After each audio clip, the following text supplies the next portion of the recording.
Hello दोस्तों, स्वागत है आप सभी का मेरे YouTube चैनल में जहां हम बात करते हैं इलेक्ट्रॉनिक्स की।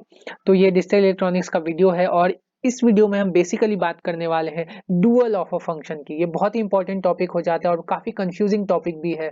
तो इस वीडियो में हम क्लियरली जानेंगे और अच्छे से जानेंगे कि एक फंक्शन का डुअल कैसे निकालते हैं और क्या होता है एग्जैक्टली डुअल का मतलब। बट उसके पहले हम थोड़ी बहुत बेसिक चीजें और जान लेते हैं कि एक फंक्शन का इक्विवेलेंट फंक्शन क्या होता है और उसका कॉम्प्लीमेंट फंक्शन क्या होता है। ठीक है, छोटे छोटे डेफिनेशंस है तो मैं जल्दी से कवर करूंगा, उसके बाद हम डुअलिटी पे आएंगे। तो अगर कोई फंक्शन है एफ और मैं बोलता हूँ वो इक्विवेलेंट है किसी जी फंक्शन के, ठीक है, ये दोनों F and G function equivalent है, तो इसका मतलब क्या हुआ, ये कब इक्विवेलेंट होगा, जब when F is equal to zero तो जी भी जीरो होना चाहिए, या फिर when F is equal to one तो जी भी वन होना चाहिए। सिंपल है, इसमें कोई भी ऐसे हाई फंडू चीजें नहीं है। जब एफ जीरो है तो जी जीरो होना चाहिए, एफ वन है तो जी वन होना चाहिए।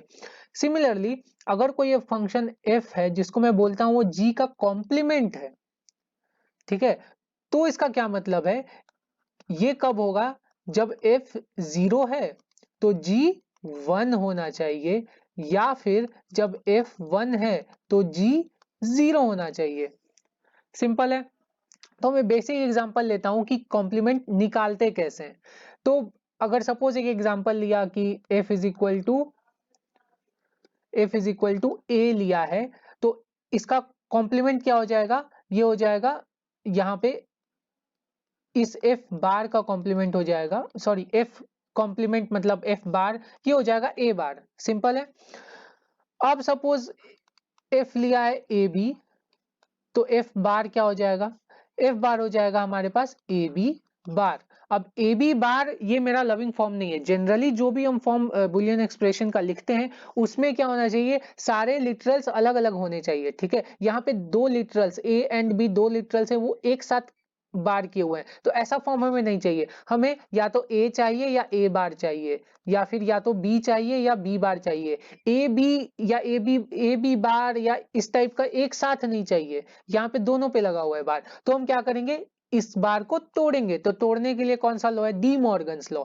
तो यहाँ पे क्या करते हैं, ए बार और प्लस बी बार। ठीक है, तो ये इसका फंक्शन का बार हो गया। सिंपल है।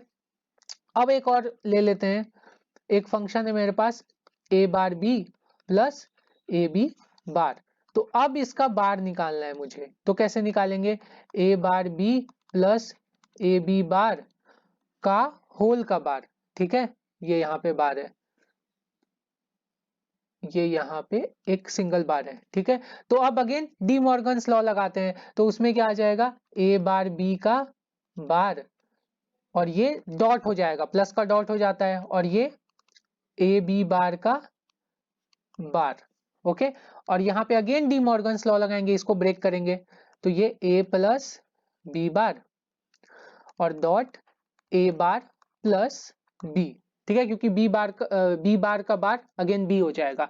तो ये डिमॉर्गन्स लॉ लगाते जाओ तो ये चीजें आते जाएंगी। बट यहाँ पे देखो, जैसे जैसे फंक्शंस बढ़ते जा रहे हैं, बड़े होते जा रहे हैं, वैसे वैसे क्या कंबरसम चीजें कंबरसम होती जा रही है, चीजें डिफिकल्ट होती जा रही है। तो इसका एक शॉर्टकट है। तो कॉम्प्लीमेंट निकालने का शॉर्टकट क्या है, यहाँ पे मैं कॉम्प्लीमेंट निकालने के लिए बता रहा हूँ आपको। तो कॉम्प्लीमेंट निकालने का शॉर्टकट क्या है कि सबसे पहले जो भी वेरिएबल है, सपोज एक्स वेरिएबल है यानी कोई लिटरल है, ठीक है, उसका एक्स बार ले लो। तो ये जो भी लिटरल है आपका, लिटरल मैंने बताया था क्या होता है, हर एक ये ए बार यहाँ पे एक लिटरल है, यहाँ पे ए लिटरल है, तो इसमें टोटल 4 लिटरल्स हैं और 2 वेरिएबल्स हैं। तो ये मैंने प्रीवियस लेक्चर में बताया था। दूसरा क्या है, जितने भी आपके डॉट्स हैं और या प्लस है उनको इंटरचेंज कर दो, मतलब एंड और में इंटरचेंज करना है आपको। ठीक है, तीसरा क्या आप करोगे कि जो भी वन है उसको आपको जीरो से इंटरचेंज करना है। तो ये वन और जीरो से इंटरचेंज करने का क्या मतलब है, सपोज आपके पास एक फंक्शन है, ठीक है, वो क्या है, ए है। ठीक है, तो अब आपको क्या निकालना है, इसका कॉम्प्लीमेंट निकालना है, तो मैं इसको ए डॉट वन लिख सकता हूं। ठीक है, तो अगर मैं इसका कॉम्प्लीमेंट निकालूंगा तो एफ बार को मैं क्या लिखूंगा, ए बार। ठीक है, फर्स्ट स्टेप क्या है, हर एक लिटरल को बार ले लो, तो ये हर एक लिटरल, ये ए का बार आ गया। डॉट की जगह क्या लिखो, प्लस, और वन की जगह क्या लिखो, जीरो, तो ये ए बार आ गया। ठीक है। तो इसी तरह से रूल्स बनाए हैं ताकि ये चीजें आसान हो जाए। अब आप कोई भी फंक्शन ले लो, इवन ये फंक्शन भी आप डायरेक्टली कर लो, तो एफ बार क्या हो जाएगा, यहाँ से ए बार की जगह ए लिखूंगा, डॉट की जगह प्लस लिखूंगा, और बी की जगह बी बार लिखूंगा, फिर प्लस की जगह डॉट लिखूंगा, फिर ए की जगह ए बार लिखूंगा और बी बार की जगह बी लिखूंगा। तो ये देखो, ये दोनों सेम फंक्शन आ गए मेरे पास, एक स्टेप में आ गया ये रूल से। ठीक है, तो आई थिंक इनफ बातें कर ली है अब हमने इक्विवेलेंट एंड कॉम्प्लीमेंट के बारे में। अब हम बात करते हैं डुअलिटी के बारे में। ठीक है, सो अब नेक्स्ट टॉपिक है डुअल ऑफ अ फंक्शन। ठीक है, तो सबसे पहले डुअल निकालते क्या और इसका इंपॉर्टेंस क्या है। तो यहाँ पे आपको डुअल निकालने के लिए तो बहुत सारे वीडियोस भरे हुए हैं यूट्यूब पे और हर जगह, बट डुअल का मीनिंग क्या है और एग्जैक्टली उसका इंपॉर्टेंस क्या है, बहुत कम जगह मिलता है आपको अच्छे से। तो यार यहाँ पे डुअल का जो इंपॉर्टेंस है वो ये है कि अगर आपने ये देखा होगा कि हमारे पास डिजिटल में दो सिंबल्स हैं। ठीक है, तो दो सिंबल्स रहते हैं, या तो 0 या तो 1। अब आपने बोला है कि एक लॉजिक लो को रिप्रेजेंट करता है और एक लॉजिक हाई को रिप्रेजेंट कर सकता है। तो जनरली हम क्या करते हैं, 0 को लॉजिक लो को रिप्रेजेंट करवाते हैं और 1 को लॉजिक हाई से रिप्रेजेंट करवाते हैं। ठीक है, बट ये लॉजिक इनवर्स भी हो सकता है। तो इनवर्स लॉजिक में क्या होता है, क्योंकि ये सिंबल है, हम कोई भी नंबर को आम बोल सकते हैं, कोई भी नंबर को लीची बोल सकते हैं, हम कुछ भी बोल सकते हैं। तो हम 0 को क्या करते हैं, लॉजिक हाई से रिप्रेजेंट करवाते हैं और 1 को लॉजिक लो से रिप्रेजेंट करवाते हैं। ठीक है, इनवर्स लॉजिक में तो क्या होता है ये देखो, तो यहाँ पे उस फंक्शन का एक तरह से डुअल निकल जाता है अगर इनवर्स लॉजिक लगाया तो। फॉर एग्जांपल अभी मेरे पास ए बी वाई, एक एंड गेट लेता हूं। ठीक है, एक एंड गेट लेता हूं, y is equal to A B. ठीक है, ये एंड है। तो यहाँ पे सपोज अब वोल्टेज के टर्म में लिखते हैं, तो सपोज 0 वोल्ट तुम्हारा लो है और 1 वोल्ट तुम्हारा हाई है। ठीक है, तो यहाँ पे 0 वोल्ट 0 वोल्ट 0 वोल्ट 1 वोल्ट। ठीक है, ट्रुथ टेबल बना रहा हूँ बेसिकली, 1 वोल्ट 0 वोल्ट और ये हो जाएगा 1 वोल्ट 1 वोल्ट। ठीक है, अब यहाँ से मुझे क्या करना है, इसका ये लेना है, मतलब इसका एंडिंग करना है। तो ये 0 वोल्ट आ जाएगा, ये भी 0 वोल्ट आ जाएगा, ये भी 0 वोल्ट आ जाएगा और ये 1 वोल्ट आ जाएगा। ये एंडिंग करते हैं, तो एंडिंग में हमें पता है ये जब 1 1 होगा तभी 1 होगा। तो इसका लॉजिक हाई में क्या होता है, ये नॉर्मल वाले में।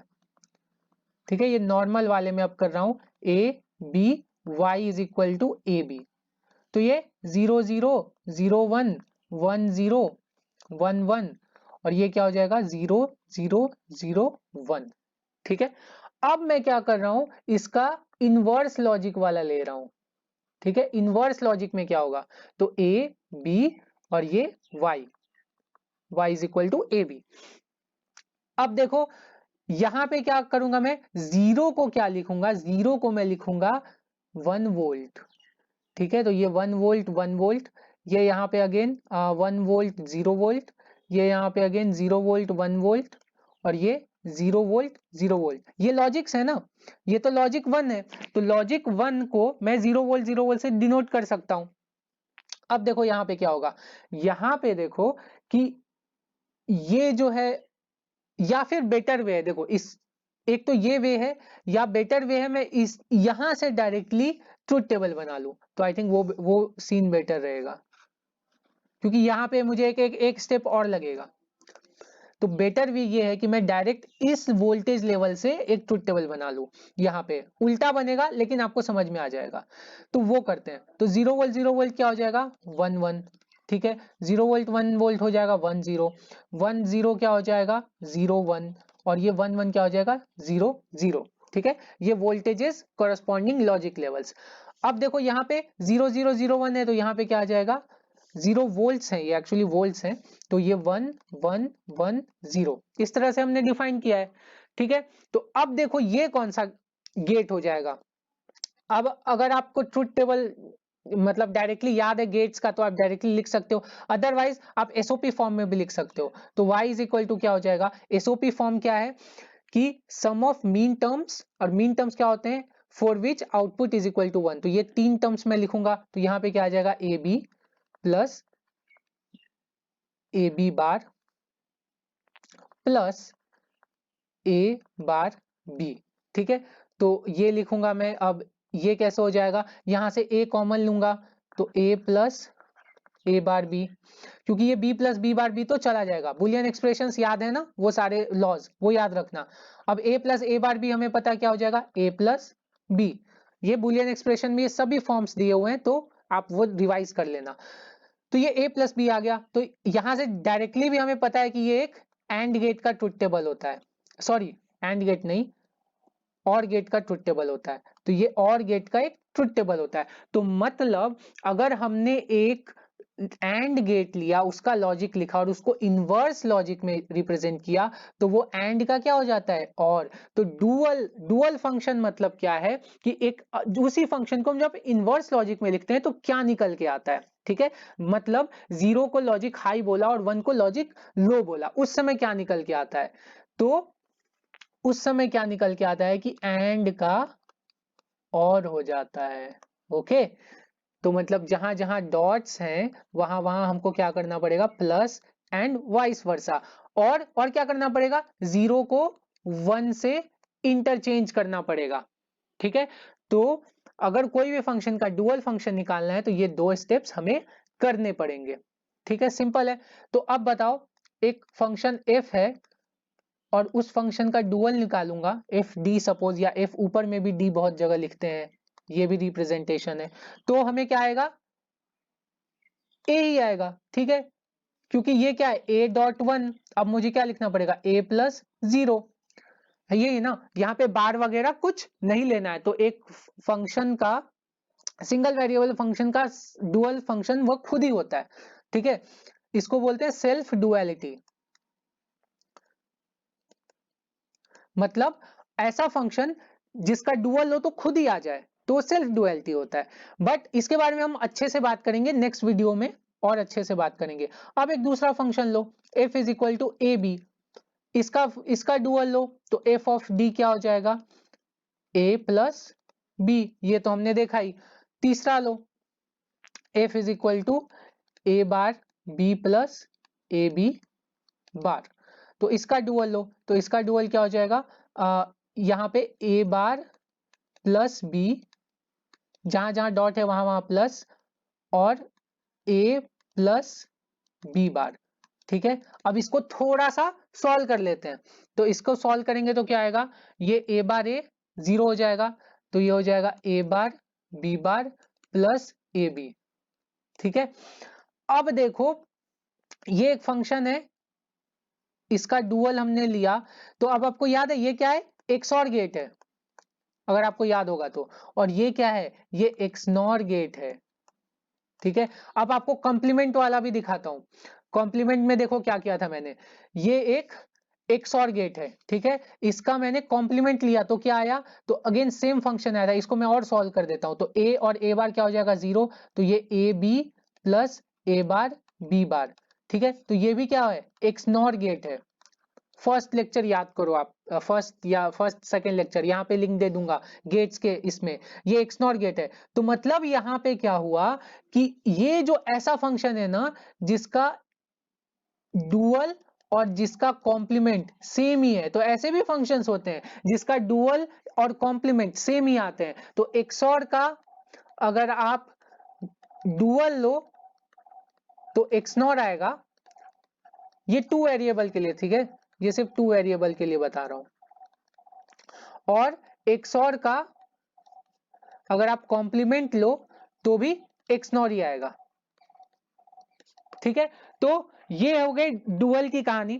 अब मैं आपको एक एग्जांपल देता हूं जो कि आपको मुझे कमेंट सेक्शन में बताना है कि ये क्या होगा। तो ये एक फंक्शन है A B plus B C plus A C, और इसका क्या करना है आपको, फाइंड डुअल। ठीक है, मतलब F of dual is equal to what. तो ये आपको बताना है कि इसका डुअल क्या होगा, और हो सके तो स्टेप्स भी लिख देना आपने कैसे सॉल्व किया या जो भी आपको लगे।